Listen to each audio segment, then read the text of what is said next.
A cure for type 1 diabetes is a step closer after scientists managed to halt the condition for at least 6 months thanks to insulin-producing cells.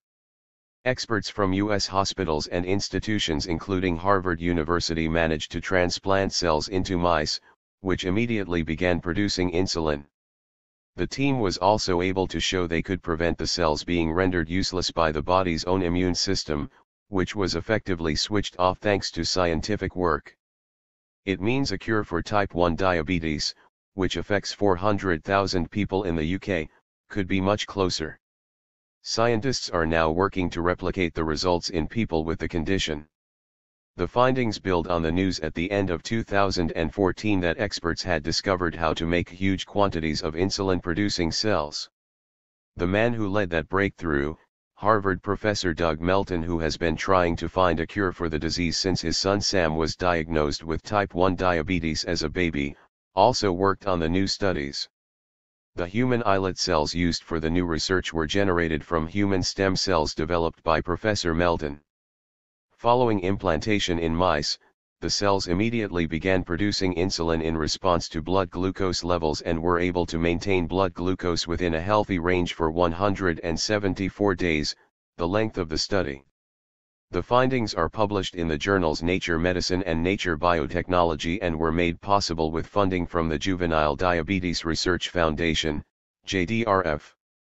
In one study, experts were able to create a newly modified alginate material to encapsulate human pancreatic islet cells, a way of making the body adopt them.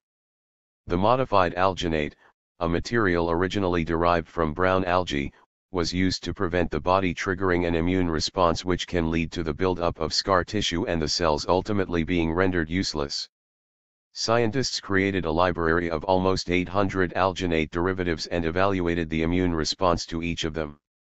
This led them to focus on one called triazole dioxide, TMTD, which had a minimal immune response in mice and large animals. The researchers then implanted human islet cells encapsulated in TMTD in mice, which provided the success for the study.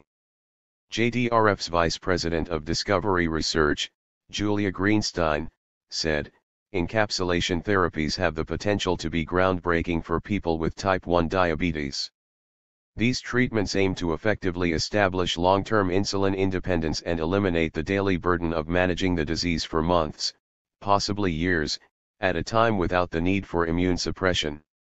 JDRF is excited by these findings and we hope to see this research progress into human clinical trials and ultimately a potential new type 1 diabetes therapy.